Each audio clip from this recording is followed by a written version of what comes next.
Good morning, good afternoon, everyone. Welcome to the penultimate event of our Coming of Age of the Women, Peace and Security Agenda 21 in 2021 series.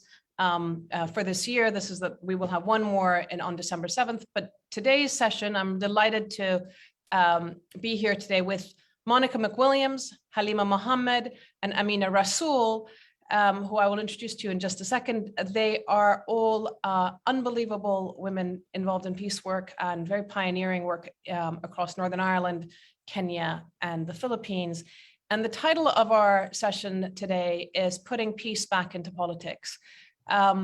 It's an important moment, given that the latest research shows that 41% of the world population feels that social cohesion has gone down in their societies over the last few years. And since we know that according to the 2021 Peace Index, peacefulness has been on the decline 9 of the last 13 years globally.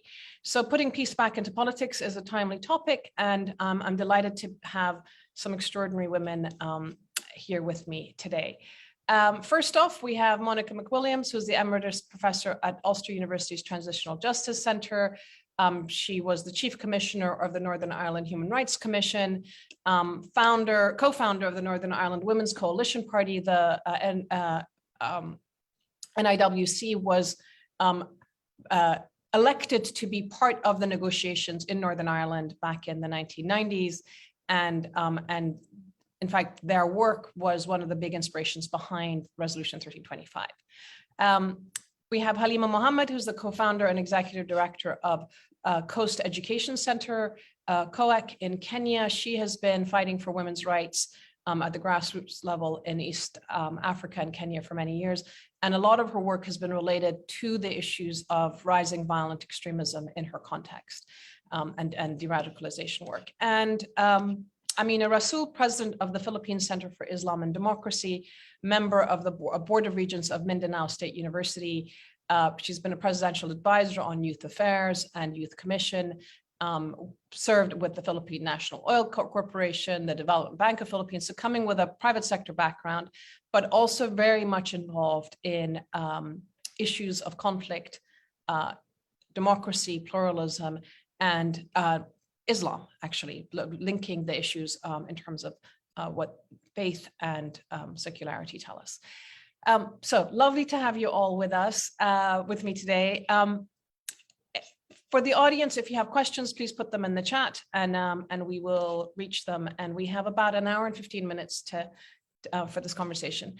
So my first question to everyone, and Amina, I'll start with you just because you're the last person that I just introduced, but how do you identify yourself? Are you a politician? Are you a peace builder? Is there one category? How do you identify yourself, and what is the work that you're doing right now? In general, past, present, and future, I see myself really as a public servant, whether I'm in government or now civil society, a community servant. That's what I am. Community servant. How did you get involved in this work? I mean, how do you, what's the work that you do, and how did you get in there? Well, that's a funny thing. It took a long time for me to get here. I worked most of my life in government. I had a stint many years at the World Bank in Washington, D.C.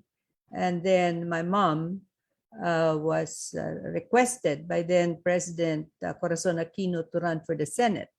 They needed women to be in the senatorial slate, and she was the best known because she had focused on adult illiteracy for, oh my goodness, for 20 years. And most of her students were women from all over. So I resigned from the World Bank, left DC, went back to the Philippines to organize her office. And at that point in time, I saw something that stayed with me and later on forced me to be more active in being a community servant. And it was the fact that Muslims, women, and especially Muslim women, are what I call the silenced majority or the silenced minority, as the case may be. The voices that spoke for us were either politicians or rebel leaders. But the majority of the community, you didn't hear what they wanted. They didn't want war when there was negotiation. They didn't want farms for arms. They wanted the stake in the community settled, peace in the community so that they could dream a beautiful life for their children and their family. At that point, I decided that I would help give voice to our silenced people, our silenced community. That's how I got into this sphere. Thank you. Halima, when Amina speaks about the silent majority and specifically Muslim, silenced, I should say. Yes. Right, silenced majority. And especially to the women, it kind of resonates with me in the work that you're doing. Does it resonate with you? How do you describe yourself in your work? Thank you very much, Sanam. And it's a pleasure being amongst the strong women today. Well, at first, I actually became aware to the situations in my community, especially the trauma and stigma of women around my community. And that is how I came to be aware of how will I be able to support my community, especially the widows. The experience started from 2009, and I witnessed how a family shunned and isolated their daughters-in-law because their husband was shot. They believe that she has brought them bad luck, and there's no logic to that.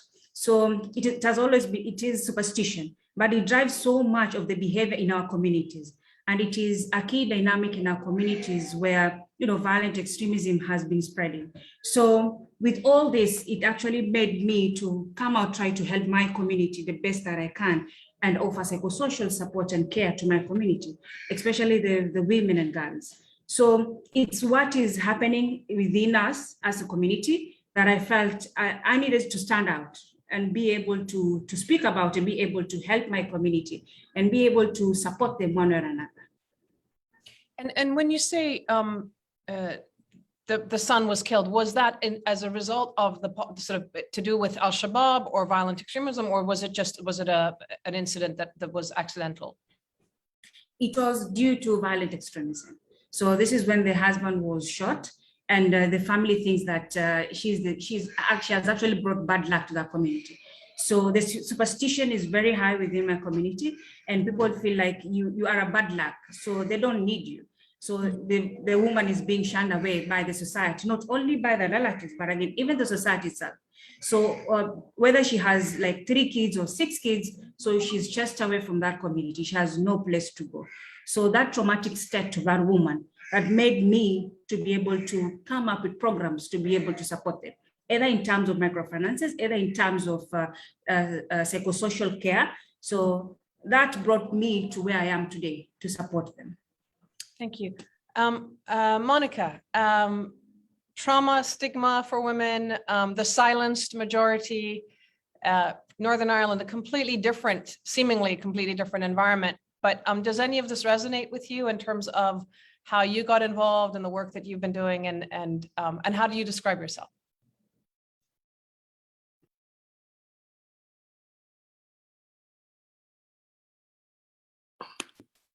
The connections are certainly there. Every context is unique, but there are huge similarities in what we've just heard. In terms of what Amina said, we used to say, when sleeping women awake, mountains will move. And we were never sleeping. We were always moving mountains. And by Jove, when we woke up, we certainly moved those mountains. And we wake up in different ways.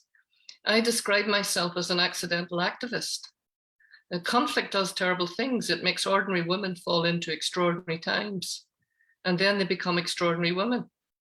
And they find different types of leadership skills.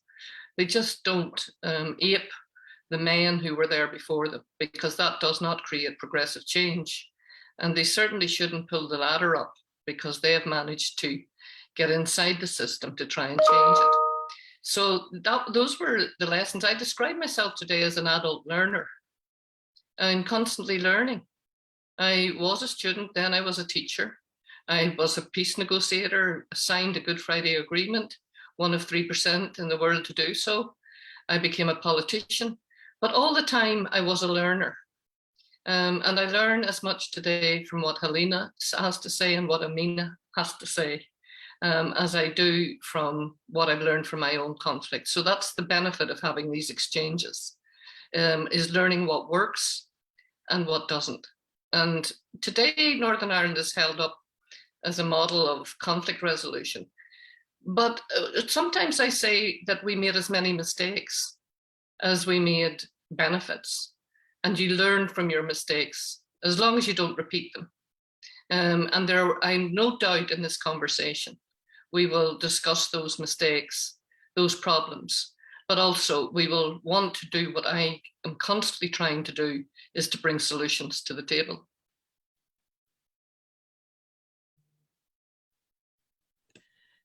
It's interesting that the way that you, I mean, on the one hand, it's extraordinary, as you say, you're one of the 3% of women in the world who has signed a peace agreement. Only 3% of women, only 3% of signatories to peace agreements are women. So this is 21 years after the resolution, after 1325. It's amazing how the progress is so little, and you did it before 1325. So I'm going to talk, we're going to come to that in a minute. I wanted to just quickly ask you before we carry on. So each of you, as you say, you've had multiple roles, different ways of describing yourselves. What are you doing right now? What's keeping you excited and kind of inspired, if you want, right now in terms of moving your agendas or moving these mountains, as Monica was saying? Amina, what are you up to these days? Well, I'm imprisoned in my home. That's a problem of being a senior citizen during the time of COVID. Your movement are more restricted than the younger generation, such as yourself, Sanam.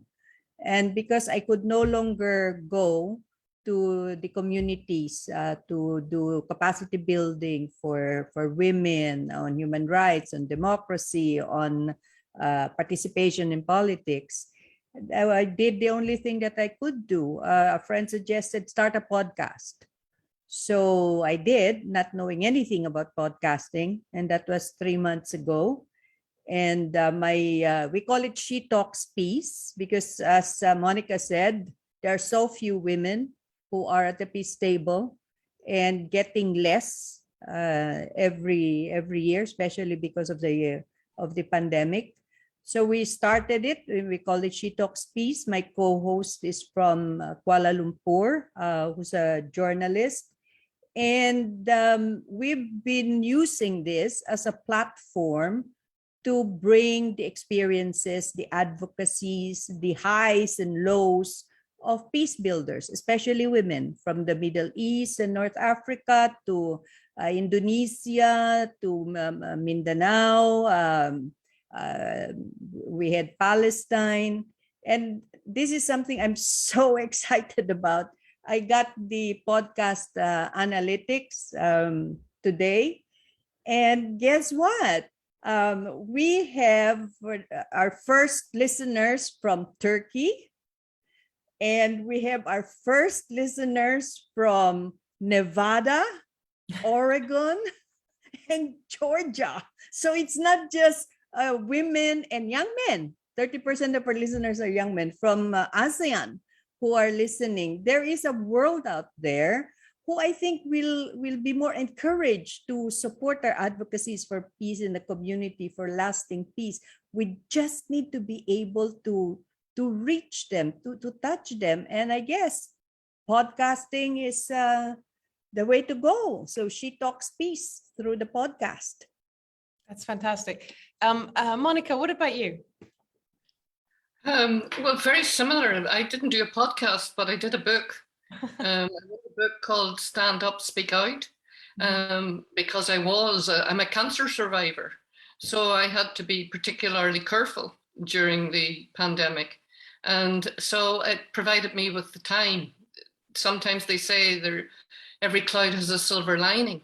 And none of us ever thought that when COVID came, there would be any silver lining. But for me, that was a space and a silence and a quiet place to sit down and write the book. And it'll be published in 2 weeks, so I'm very proud of that. But what I'm doing outside of that is I call myself maybe an enabler today, in terms of enabling those frameworks that were designed to put women in a box to change. The kinds of things Halima has just talked about in terms of the superstitions and the customs, the negativity, the stigma, these things that took away our confidence, reduced our self-esteem. The people who shouted at me, "Shut up and sit down, you stupid woman," when I was the leader of a political party and I was standing in an elected forum, changed the language. So I am now working with young women. I am on a commission to disband armed groups. And what I do is I figured out that most of the attention was being given to young men and that young women were being left out of that picture. And when I talk to these young women, they tell me, we're supposed to keep our heads down. Back to Amina's issue, to keep silent, be silent, because they are told you should not be standing up and speaking out. Or that through fear and coercive control, a bit like violence against women, that they will be re-victimized if they speak out. So I also find that it's not the victimization that I'm focusing on, it's their agency. They are the change makers. I mean, we've just had the climate change conference in Glasgow, where we've heard about the difference that young people make. And I have to say, I kind of smirk a little at those people who are now saying that young people should be angry. They're right to be angry. I think that we've always been angry. Women were angry, but it didn't get us very far. You actually have to get organized. You have to get your networks into place. You have to get your address book sorted out. You have to be able to get people who are going to make those changes join you. And young people are showing us the new ways of doing that. So I'm putting all my energy into a project called Politics in Action with youth. And so I spend a lot of my time now, because of the internet, connecting young people over between schools. Our schools are completely segregated by religion. And so one of the ways we've found now is to connect them is by the internet. They know all the technology. And it's a safer space where they're able to have some really difficult, contentious discussions on our own situation of conflict, but also on reproductive rights, on the issues of same-sex marriage, for instance, which are all very difficult topics in schools. And that they're finding that they're making much more progress. And the final thing is to create a citizens' assembly. Mm-hmm. We have found that the people are ahead of the politicians. And when we went to the referendum to vote on some of those issues that I've just spoken about, the people said yes. And the reason why they said yes was because of the Citizens' Assembly. It was a representative, inclusive assembly of the people. And they took testimony and they took evidence on some of the most difficult issues, like rape, like fetal abnormalities. All of that is illegal in terms of this country, in terms of terminations, and a very difficult issue to raise in terms of a country that's very religious.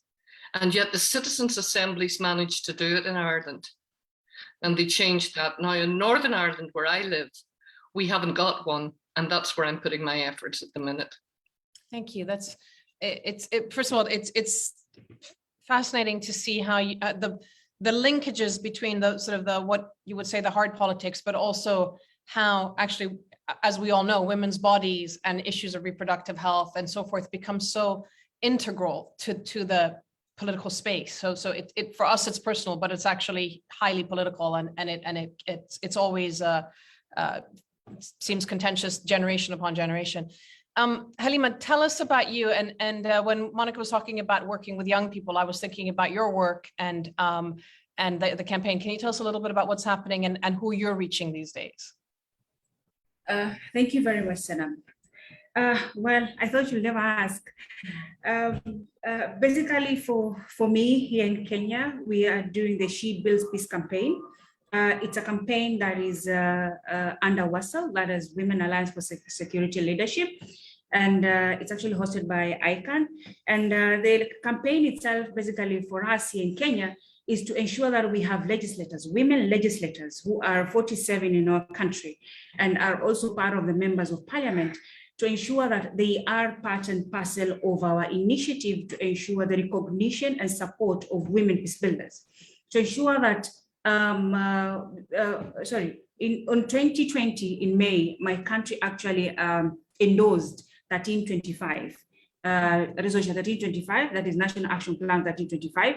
But again, when looking at the document, most of it is on the victims, most of it is on the survivors, and but not much on women peace builders. So we started the campaign in 2020 to ensure that our ideas of supporting and recognizing women peace builders are put in place. So we rally around women parliamentarians, that is women representatives, to get their support so that I can push this to parliament. So what we're doing, for example, like this year, we're doing it in Kilifi County. It's part of the coastal county, one of the 47 counties. Last year we did it in Mombasa, where I live. So for Kilifi County, we are getting the women representative to sign a recommendation with the women peace builders within Kilifi County and rally around other 47 women representatives to be able to champion this in their caucus. 47 women representatives have a caucus, so we want to have them as champions of women peace builders. We want to have them in parliament to advocate for women peace builders recognition. We can't have Halima being recognized in New York, but we need Halima to be recognized in Kenya. We need Halima to be recognized with the little efforts she's making, the little efforts she's making with her community. So that is what we are trying to ensure. My government listens to women peace builders, recognize the little effort Halima is doing on the ground and making a difference, the little that we can. Thank you very much. Thank you. Moving mountains is what this is really impressive. Yep. I'm going to come back to the question of women in politics in a second, but I wanted to sort of get into the topic of, the title of the talk, which or the event, which is putting peace back into politics. In all the years that I've been in this space, I naively assumed that when we say peace negotiations for a country, we actually meant peace. And so I've spent a lot of time thinking, what do we mean by peace and conflict transformation and all these wonderful sort of theories that are out there. But the reality of what we see in terms of how the international system for setting up peace talks it has been, is that it's really about the political elite and about power sharing. And it's just sort of, it's almost like saying, okay, we're going to bring the war into the political space. It's the sort of the reverse of the Clausewitz kind of approach. So I want to ask you, for you, does the title "Putting Peace Back into Politics" actually resonate? Does it mean anything? Monica, how does this, when you sort of hear this concept and you look back to what happened in Northern Ireland or what is continuing to happen right now, what does that mean for you? It's an excellent question. And I think every politician should be asked that question, because for a lot of the men that I worked for, it meant getting back into power. And they had a nostalgia for the old system, whereas we wanted to transform that system. And it's done in different ways. We talk about the need for electoral reform. We need for a different type of election system. If the old system doesn't work, then try something new. And those are the questions that women ask. One question on the chat line I see was about what one thing would you focus on? And to me, electoral reform was very important, but affirmative action. These old guys don't understand the importance of affirmative action. They think that the meritocracy, a bit like an aristocracy, works perfectly. It doesn't. And I'm not going to wait for another 100 years. I won't even be around in 100 years. I'll be pushing up the daisies for women to get into positions of leadership. We have now, and all of us women on this chat and this event will know, we spent our time endlessly creating capacity, building confidence, raising cash, even putting childcare in places. And we've only discovered that it's actually the system that needs changed, that it's not the actual women themselves, that we can have all the capacity and all the confidence, but if the system isn't prepared, and that's where I believe in affirmative action, and indeed putting peace back into politics isn't just about taking the guns out of politics or disbanding the armed groups or demobilizing the military. And all of those things are important because I have been involved in all of them. Mm-hmm. It also means building from the grassroots. The bottom-up women's movement learned this. It's about including those voices. It's about going out into civil society and seeing who kept the peace when the politicians were breaking the peace. Who was making the peace? Who was building the peace? So for me, the biggest mistake that we made after I'd signed the Good Friday Agreement, everybody walked away from the table thinking that was it, we'd done it.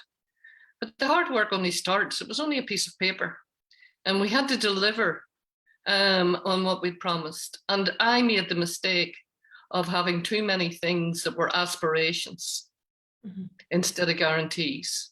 And I learned that when I became Chief Commissioner for Human Rights, that if you do not have the institutional reforms, which are really important in a changed society for making peace, if you do not have the oversight mechanisms, if you do not have good monitoring that includes internationals, not just the national and regional actors, but those who are honest, with integrity, making sure that you deliver, then it just remains an aspiration.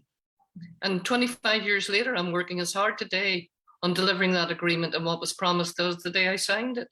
So having a validation program, having an implementation committee to push forward, because the politicians for sure will reinterpret the agreement in a way that only suits them. And you know that in Kenya, you know that in the Philippines, we know that in every country where there's been a conflict. They will interpret it in a way that suits their sectional interests. And that's why it's very important for women. Not all women are peacemakers, but I think women often focus on the bigger vision. Where do we want to be in 5 years, in 10 years? And that's what's, for me, about putting peace back into politics. Peacemaking is one thing. Peace building, as you know, is a very different thing. Thank you. No, and it's everything you say resonates. I was involved with the UN in the Somalia process at one point, and everybody got excited. They signed the agreement, and it was actually a very solid agreement in terms of at least elements of inclusion. Literally the next day, even the UN walked it back. I mean, it was as if, okay, we did that last night, and today we get back to the normal business of the horse trading and so forth. So to me, it seems like it's a question of mindset shifts as well, in terms of genuinely bringing people along to believe that a different way of doing business is possible and it's good for everybody. And as Sanam, I made the comparison at the Peace Talks table because I'd worked on violence against women and domestic violence. As a professor, that was my entire life's research was on intimate, as I call it, intimate terrorism, when everybody else was talking about different kinds of terrorism. And I put my arm up one day and I said, not all arms are imported, showing that this fist could do as much damage. So when we talked about taking the arms away and disarmament, we had to think about decommissioning the mind. What leads to that? And that's also the attitudes towards women. What leads to those attitudes? In a transformed society, you might move from violent conflict, but if you still have those misogynist attitudes, then we haven't transformed. And that was the point that I constantly made at the Peace Talks. And that's why it's really important for women to be at those tables, because they talk about the attitudes that led to the war, that led to the hate speech, and that it's the attitudes that need to change, the language, not just the physical infrastructure in terms of taking guns and weapons out of the situation. Yeah, thank you. Amina, you hear, as Monica's speaking, I'm thinking about, again, the situation in the Philippines, the situation in Mindanao. I was there with you a few years ago. Yeah. How does this resonate with you in terms of what is put on paper? What is the political attitude? What happens when politics change, when elections come along? Because this is also, some of the sort of the downside of our democratic processes, where you make an agreement and then the next day, you have elections and there's a new president in place. How does that resonate in terms of the situation in the Philippines now? Oh, it resonates very much, especially those in the conflict areas. One thing I have to say at the outset, the world thinks that violent extremism at the hands of faith-based groups like ISIS, the Taliban, Boko Haram, this is something that is very grave indeed, and we need to address it. But in the Philippines, I would say that the threat to human security, to national security, is less the faith-based extremists and more the ideological extremists like the Communist Party, New People's Army, National Defense Front, because they're all over the Philippines and they want an overthrow of the system. So when we talk about peace being put back into politics, we're not talking about little silos here of Muslim communities. We're talking about the whole country. But the sad part is we seem to have taken several steps back in terms of women being at the table, in spite of the fact that the more women at the table, the more sustainable, because the women, and I've seen this in action from my mother's time to the time of Secretary Gingeles, whom you know, Sanam, and I think Monica knows her too, where the negotiations is not just with the political elites, what I mentioned earlier, the rebels or the politicians, but it goes down to the community, because if the community accepts it, accepts the change, then, I mean, there's a surah in Islam that says Allah will only change the condition of man if he changes it himself. So if the community decides to accept a change and does it from within, then it goes all the way back up. And if you have a peace process going on, it has very stable footing. Monica was talking earlier about the big picture. But for me, when I see the big picture, I actually see hundreds, thousands of little family pictures. Because it's true, we have spearheads who punch a hole in the dam, but that hole will not make the wall crack if you don't have the masses of women behind to topple the wall down. And those little family pictures, that's the reason why I see women at the community level taking the risk, putting themselves at risk, working tirelessly to change the community, to have a foundation for peace because of the picture of their family. They don't want a car. They don't want to go with Jeff Bezos to the moon. What they want is a safe space so that their children, their family, their sisters, their mothers can have a nice life. You know, you asked us once what it was that the communities would really want in a peace agreement. And I always said, every time I was asked, we just want to be treated. We don't want special treatment. We want to be treated like an ordinary citizen, but not an ordinary citizen of my conflict-affected town of Holosulu. I want to be treated like an ordinary citizen of the premier cities of Luzon, of Makati, where you have good education, you have good transportation, you have good health system. So ordinary citizen, but not the citizen of the most marginalized community on the face of the earth. Thank you.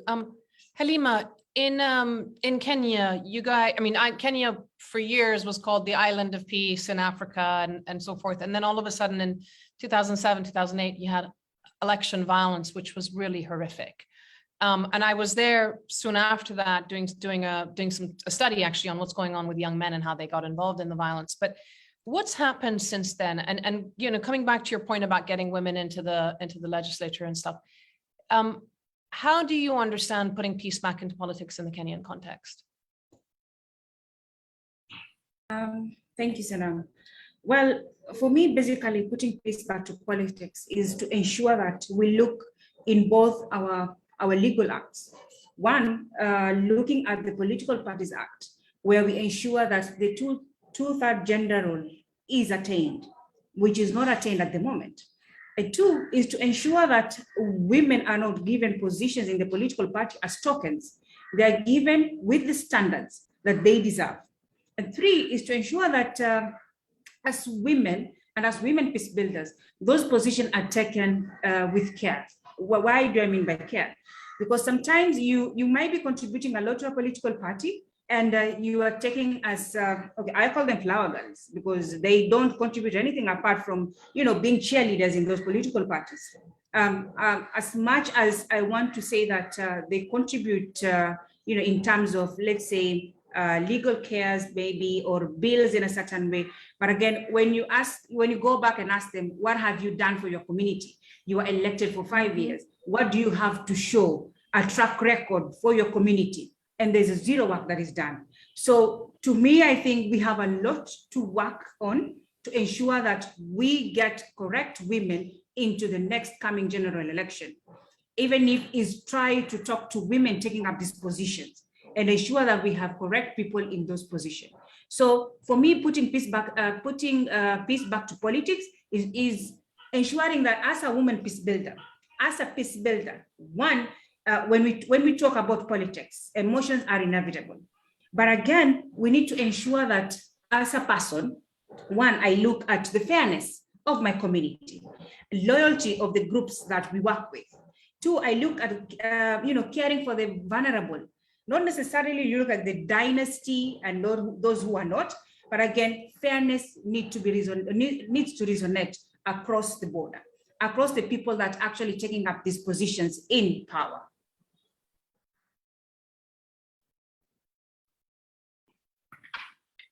It's interesting to hear kind of this idea, Monica, you mentioned, the meritocracy doesn't work. Halima, you're talking about getting the right women.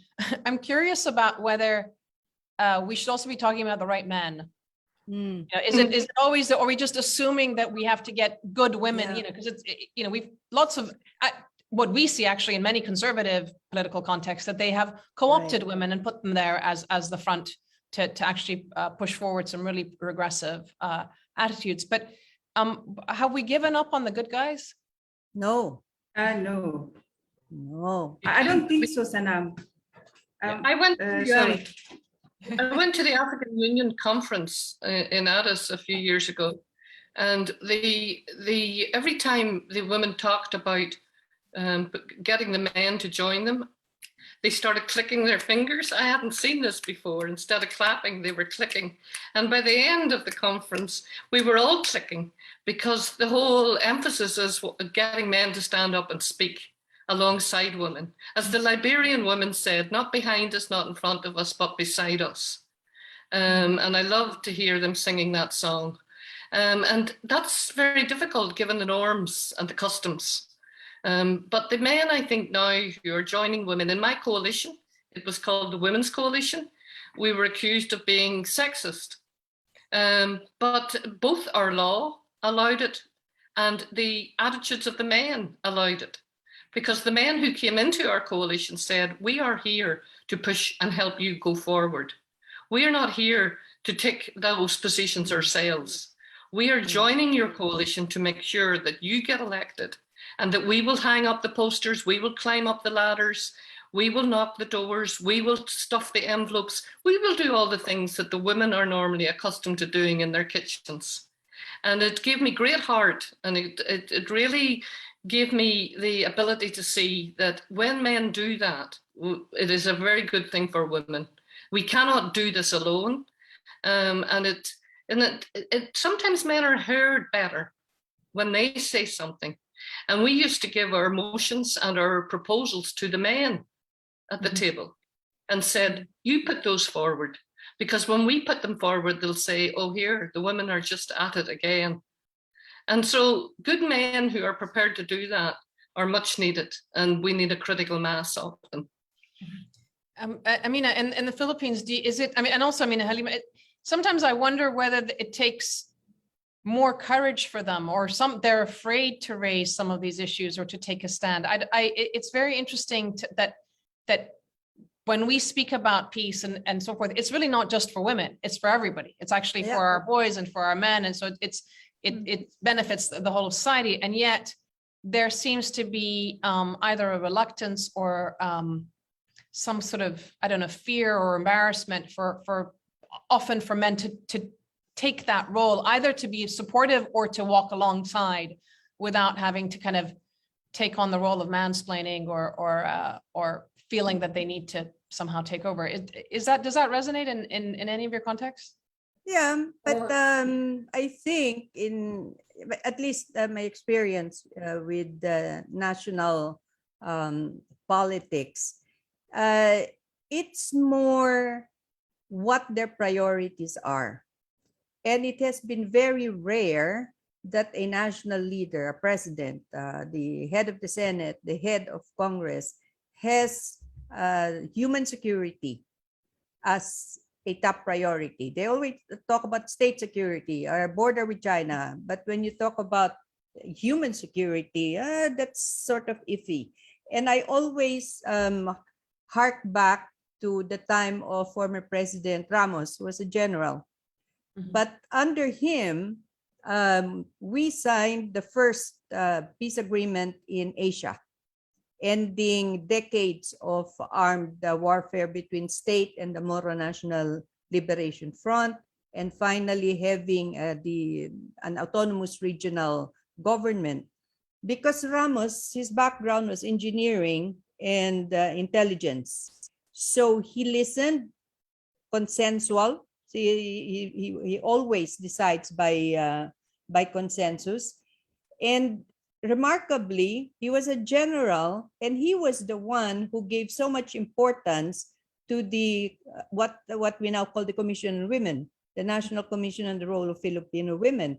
Every quarter, he insisted that there would be a board meeting with all of the commissioners and him, so that they could lay out what is the agenda of government to push for the empowerment of women.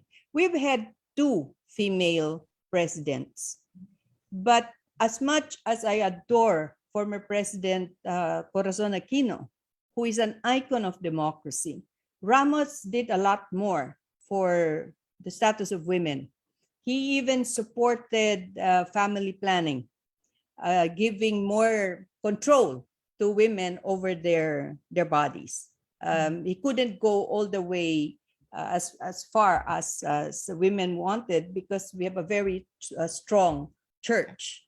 So it doesn't really matter if you're male or female. You just have to look at the people who walk the walk, put their money where their mouth is, and give me a man who's going to, as Monica said, walk beside me, so that we can advance the human rights, the democracy agenda forward, instead of a woman leader who may say that she's for you, but at the end of the day, sells you out, sells your border to another country. I don't know. So. And actually, I mean, it just struck me that you're sort of in between Halima and Monica, in the sense that you're dealing with strong Catholic presence and a strong church there, and then also a Muslim community. So the yes. issues of reproductive health, women's rights. I mean, there's a lot of similarity in terms of how these things come together in the Philippines. Halima, yeah, dealing with in Africa and in the Kenyan context. The good guys, the good men, as you said, you've had the women in politics who have been tokenistic, but do we have a critical mass of good men to support the kind of agenda that you're working for? Yes, we do. We do have a large number of men legislators supporting our initiative.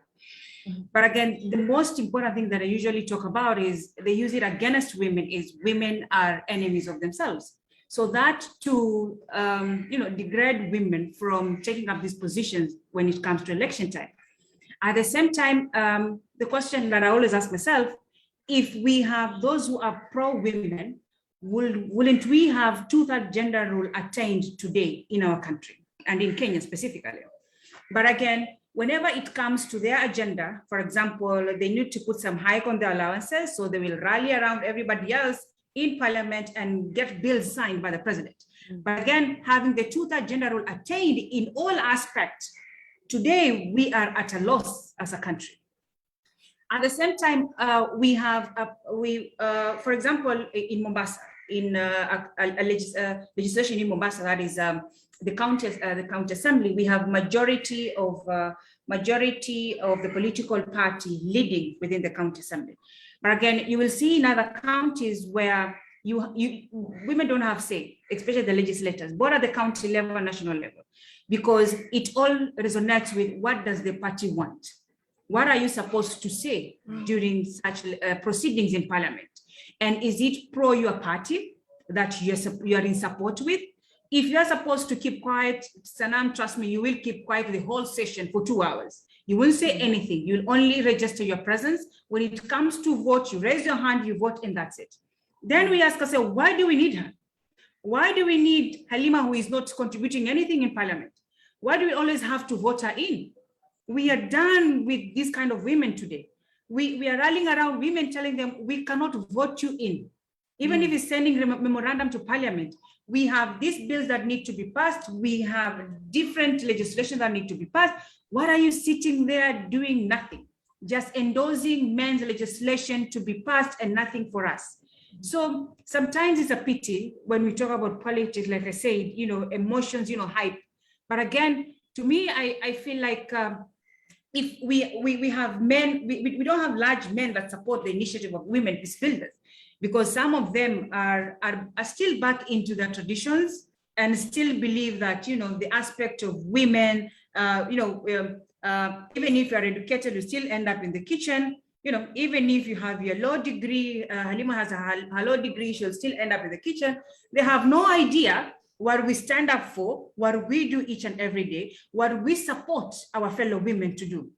And we also tell them, you are not the only ones who are undergoing gender-based violence. You are also part and parcel of victims.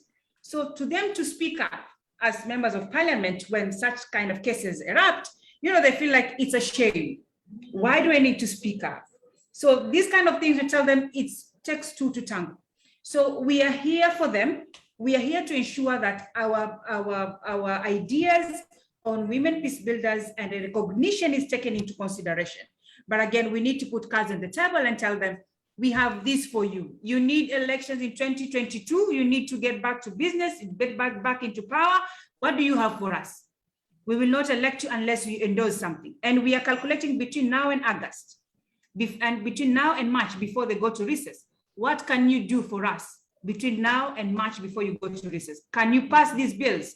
Because now everybody else is hyping on the election in 2022. They don't want to hear anything else. But again, we have to put our bargaining chip on the table. You want this, you want votes, we want this.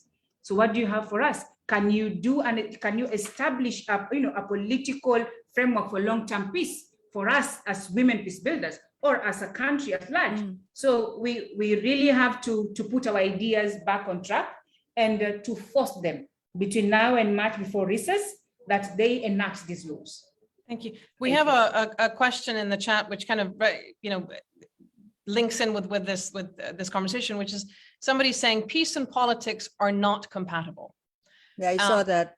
Peace is about cooperation, politics is about competition. And then they've also then kind of genderized, say men compete, women cooperate, peace will never come from politics.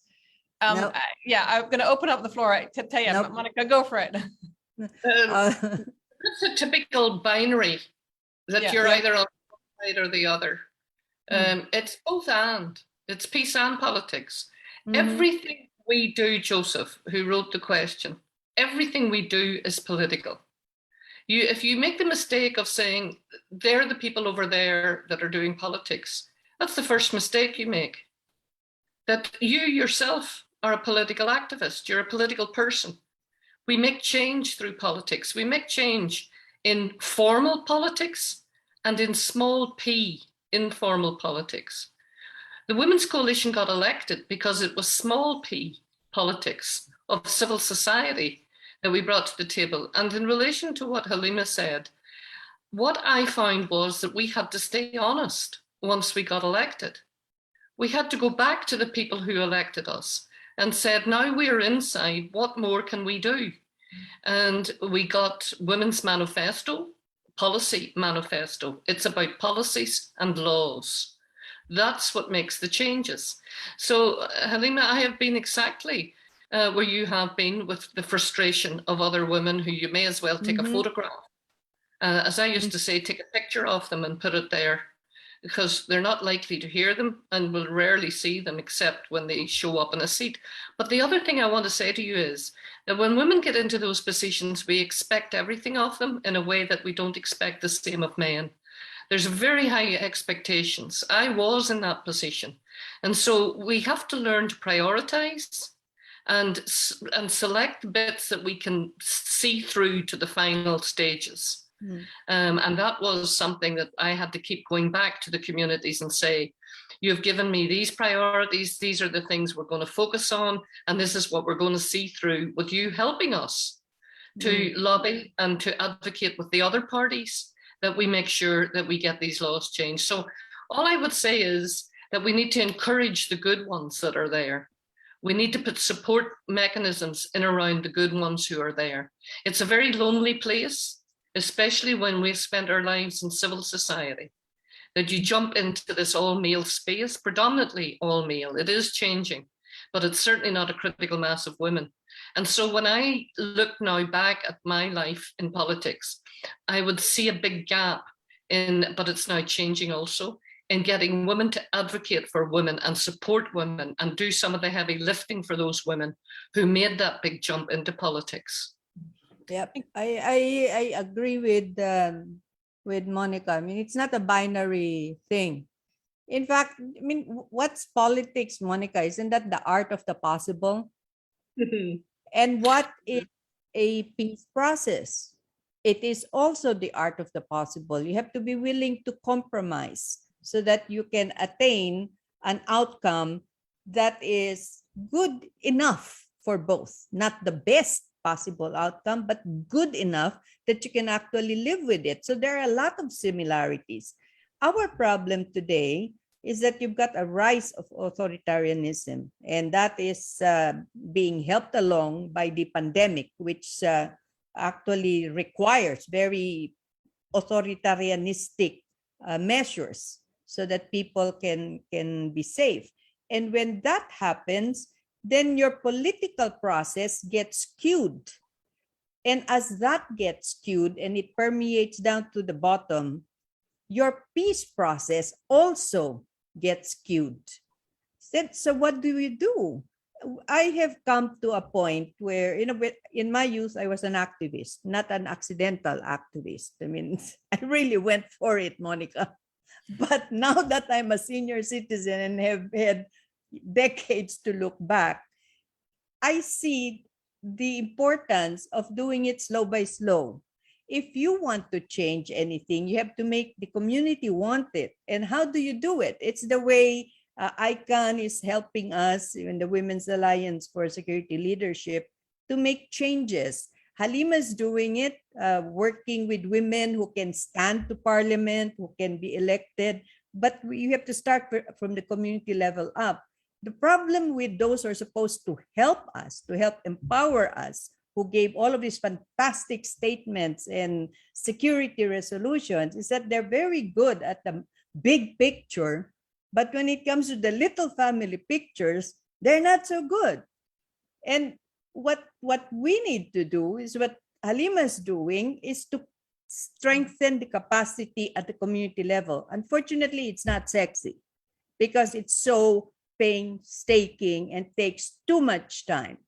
So whoever said that sexy lasts, but a woman who has established a base, that woman is going to last. And then you will see peace and politics becoming a little bit more positive than what Joseph thinks it is.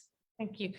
We have one of the, over the years, I've often heard that, and then this is a question that's come up, that, isn't it cultural barriers that keeps women out of peace processes? It's the local culture. And my simple answer to that is that if it was about culture, it would look very different from Colombia to Nepal to Afghanistan to Yemen. These are very different cultures, but it's the same, or Northern Ireland for that matter, but it's the same story everywhere.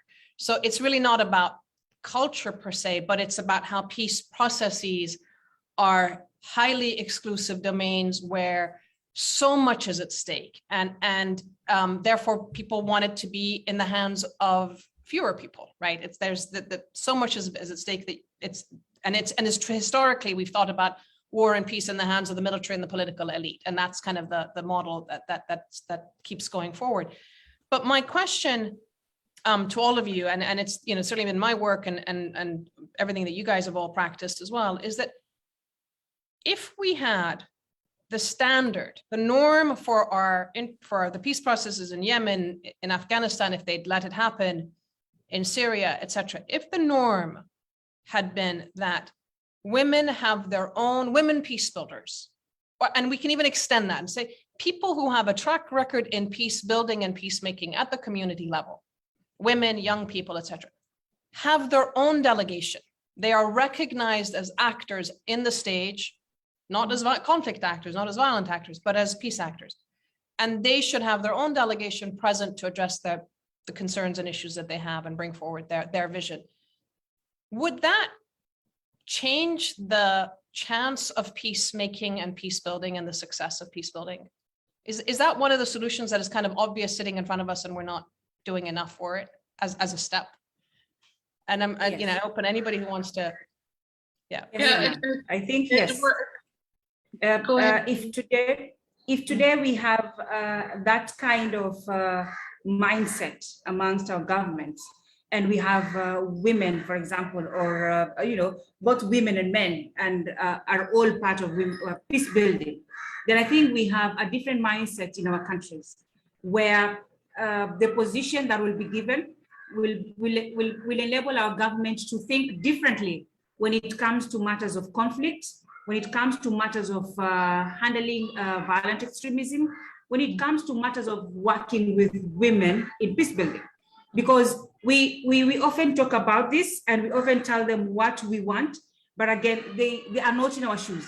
They do not receive phone calls in the middle of the night for rescue. The only thing they do is they sit in their offices and we tell them what is happening. But again, if that position is given and people are able to report what is happening, then I guess even our government will be thinking differently, because these matters will be taken into consideration whenever they are passing laws, whenever they are making their judgment at the judiciary, at the executive level. So things will have been different, Sanam. I hope between now and 10 years to come, we will have different mindset of the leaders who will be taking up this position in future. Sanam, we did do that. That's exactly what we did. The election system that was to our peace talks was very innovative and very creative, but it wasn't created to get women to the table, because it was, as you said before, UN 1325's resolution, it was created to get the armed groups to the table. And when we saw the system, we said, well, we women have been around for 25 years at the interfaces, building the peace from the bottom up, from the grassroots. Why can't we be one of these? And it was almost like a vanguard action. We had no intentions of getting elected, but we went out and did the work, and then within 6 weeks we got elected, and we were the women-only delegation. Had we not been at the table, there would have been no women at the table. Mm-hmm. Had we not been at the table, there would have been nothing in the peace agreement about victims, about victim reparations. There would have been nothing about reconciliation. There would have been nothing about children going to school together in integrated education, about sharing the resources, about community development, about youth. All of that would have been missing. So that was the value added. But why I want to add to this point about the delegation. If the delegation is progressive, and it's also about trying to create what Amina has addressed, the issue of consensus. Why is it that women work harder to get consensus across division? Because we pay the price when that consensus breaks down. And so our delegation was made up of women from each side. Now, I can tell you that's a very difficult thing to do as the leader of that party, to bring women from opposite sides with different ideologies and preferably wanting different outcomes and sometimes having different interests. But we worked hard at that consensus. So there are models. I think before our peace agreement in Northern Ireland, we had the model of the Guatemala, where there was a parallel delegation of women feeding in. Then Colombia did the same when they brought the women to Cuba, and the FARC women and the government women came together and saw what we had done and others, and they formed a gender committee. And their peace agreement, sad to say, is not being implemented, but at least it's an amazing peace agreement in relation to what women got in. And even I think in the Philippines, there was an issue of not recognizing some of the women, but then actually working ways. I remember listening to the woman who's now deceased, who brought together civil society networks. It was a fantastic network in terms of feeding into the negotiations there and creating a formal way of doing it. And Staffan de Mistura did it with the Syrian. He had a women's advisory group who actually were made up of women from both sides, which is very difficult. But they weren't taken, it was stood down because the UN, for whatever reasons, didn't continue to see it as being productive. And now we know that having civil society delegations is also important. So constantly through your work at the LSE and through your work in the ICANN and in lots of others, these are the models that we know work and that we have to continue snowballing and building. Thank you. Amina, thoughts on this question? I mean, again, Philippines has done some unbelievable work on inclusion and community action. And I remember even the peace zones, the village peace zones, where local villages had said to both sides, you come through here, you don't, there's no violence. So that very, very grassroots work, has that sustained itself? Are the remnants of that still there? Or is it hard to, when, again, as you said, when you have authoritarianism and changes, what's happening in terms of the fundamental principle of inclusivity and specifically around peace builders and women peace builders being present? Well, at the national level, you have, it's obvious to the whole world, we have some problems about about how our president acts, especially when it comes to gender issues and women leaders. But this is the thing, because the Philippines, like most of the countries in Southeast Asia, we have generations of homegrown empowerment of women, where it's not strange at all for a woman to be a community leader, a business leader, an educator, a doctor. It's accepted. It's not a Western we have influence. that. Yeah, we have that to build on.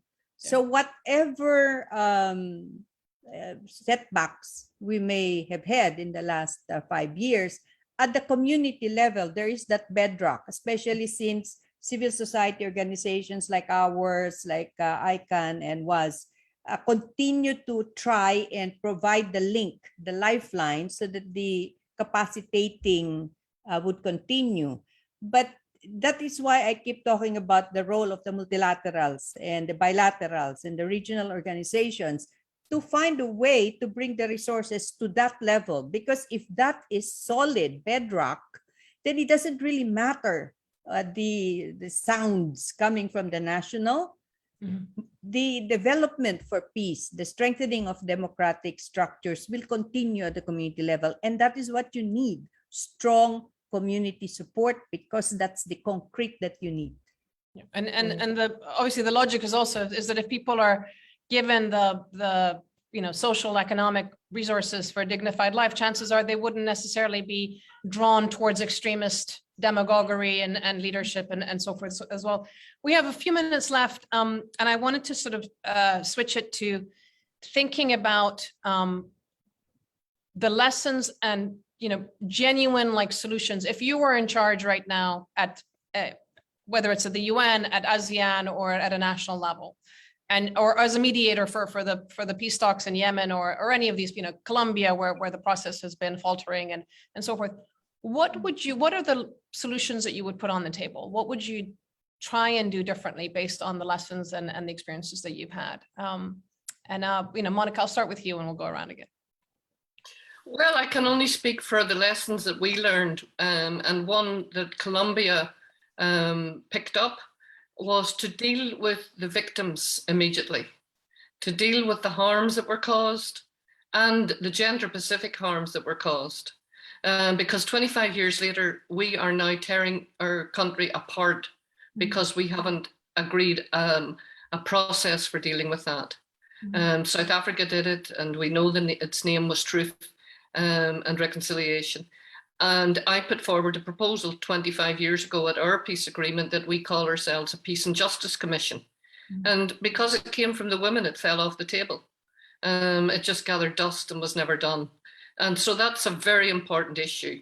And obviously I'm particularly focused on violence against women and girls, because that's not given the priority it should be given. And when you deal with that, you're also dealing with the transformation of attitudes, because that will just continue to become a running sore.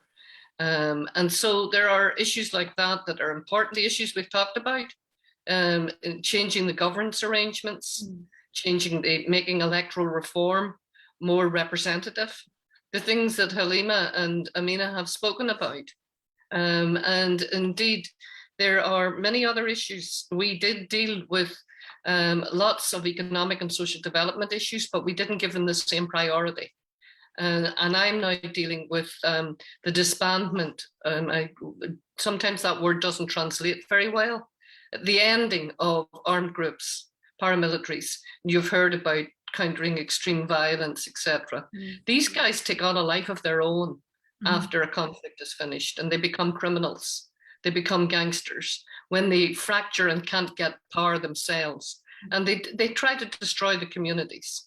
So a lot of effort should have been put in to, as Amina says and Halima says, into the grassroots of education, civil society, the resilience work to get those guys off their backs, to make sure that they do not get the power. So you've got two kinds of power and abusive power going on. That amongst those guys who only want to continue forever in their positions with the same old divisive sectional interests, and the guys that have turned to criminality, making it the only aspiration for these kids who are not numerate and who are not literate. So I would pay, those are the things I would pay attention to if I was in, and I wasn't, I was on the margins. But simply shouting in from the margins that we needed to pay attention to those issues. Otherwise, you were going to have the conflict coming back and back again in different guises. Yeah, and it's interesting you say that, because we have colleagues in other places where they're tapping directly into this sort of pipeline of young men and boys that get recruited, and the minute they offer alternatives, the big guys, whoever it is behind the scenes that draws them in, start to attack the women, because if you don't have the bodies to do the fighting, you're lost. So it's a very, very dangerous but unbelievably important area of work to get into. Halima, Amina, any thoughts on solutions that you would take forward? Ideas for, somebody said, how do we effectively advocate for better implementation? I'm not sure whether advocacy is enough anymore, but if you wanted to act, and you are acting, but what would you say the solutions are or lessons?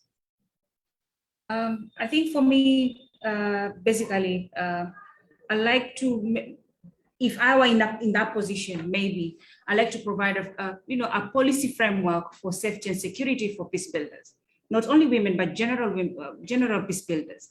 At the same time, is offering an alternative for returnees. These are either female returnees, those who come back to the communities after they have either joined Al-Shabaab or ISIS or other groups. So giving them an alternative in a way that if they're offering more money, we offer them something to stay back in our country so that we can grow our economy. The things that Boko Haram are doing, the things that Al-Shabaab are doing, they're giving our young people, our both men and women, things that maybe we cannot offer as a country. But again, we want them to stay back in our country. It's risky, the work that we do, where we talk to these people, we are risking our lives as peace builders. But again, as a country, I think we need to offer alternative to our young people to stay back in our country. If it's issues to do with economic empowerment, then go for it. The government needs to put much pressure and much more money into that sector for young people to stay back in the country. Like I said, the work that we do, if it's not about passion, I don't think we'll be here today, Sanam. But I think passion is what drives us where we are today. Passion is what makes us be at the front line as women peace builders to champion for the better lives of our community. Thank you. And Amina, last word to you. Well, if I were in a position to make an impact, I will always have at the top of my mind the statement that you cannot impose change from the outside. And in fact, General Milley himself said that about Afghanistan. And I remember when I was living in Washington, D.C., right after 9/11, I saw a bumper sticker and it said, "You better watch it or I will come and democratize you." And this is the impression now, that democracy is a weapon. So tying that back to the idea that you cannot change anything, any community from the outside, then we go back to the very Islamic, God is going to change the condition of man only if he or she will change it himself. So if I were in a position, I would find a way to strengthen the people who are there within, trying to change the community. Maybe it's slow, painstaking, but change it will. And at the heart of that are the women, the peace builders. So I would support and make sure that the support goes to groups like Halima's in Kenya, and Lucy's in Palestine. And that, I think, is what I would do. And that is going to have really true impact. It's not going to be big conference where you are in the media for a whole day and then nothing. Yeah. But check with us after 10 years and we will be stronger. But Sanam, can I say back to that if you don't have the person who holds the purse strings, who helps with the resources, who funds those groups, it's very difficult to do that work without it. Right. We have the energy, we have the passion. And when I said I was an accidental activist, I meant that the issues were thrown at me accidentally. I was certainly prepared to be an activist. And that's what you need, is that you need those. So you need the people inside the system who are prepared, as I was, to give £15 million to work with women in grassroots. And had I not been on that commission, had I not been in that position, those women wouldn't have got that money. I was the only woman on that panel. There were 3 men. We were set up by the governments. And I said, you know, what's happening to the women here? They're the ones building this work, building the resilience, standing up to these coercive controllers. So let's fund them and let's sustain the good work they're doing, rather than having them running around with tin cans outside shops begging for money to keep their little centres open. So you really do need both inside and outside, and the two work in tandem. Thank you. No, that's, and it reminds me, when I've been in spaces with philanthropists and private philanthropists, and now we have a whole world of sort of very wealthy women who have discovered their feminism and want to put money to it. First of all, I'm struck by how reluctant they are to support peace builders and understand that there is this incredible world of, 23-24% of the world is living in fragile contexts, and peace actually matters. That's one thing. But the other thing that I find interesting is that it's not just about putting their money where their mouth is, it's putting their mouth where their money is as well, in the sense of using their political platform or their access to the politicians or to the media or to the stars to raise the issues and yes, bring serious resources into this world of peace, because it makes a little bit of money goes a very, very long way in terms of peace building and peacemaking. So on that note, thank you so much. Please check out Amina's podcast, She Talks Peace. Halima's work on the She Builds Peace campaign in Kenya and elsewhere, and of course, Monica's book, Stand Up, Speak Out, which Monica told me last time that it was delayed, the publication was delayed because there was no paper. Is that because of Brexit? So yes, so we thank our Brexit gods for reducing our paper supplies. But the book is coming out for Christmas, we hope. So thank you. So now, can I take the opportunity to thank you?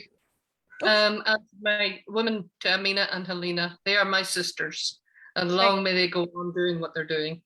Thank you so much. Thank you, Monica. Thank you. Absolutely Thank you, fabulous to have you. The podcast will be ready. Bye-bye. Next session is December 7th, and we will be talking about violence against women in conflict settings. So join us for that, and we will be publishing and putting all these things on social media. Thank you very much. Thank you, Monica, Amina, Halima. Lovely to have started the day with you. Bye. Bye-bye.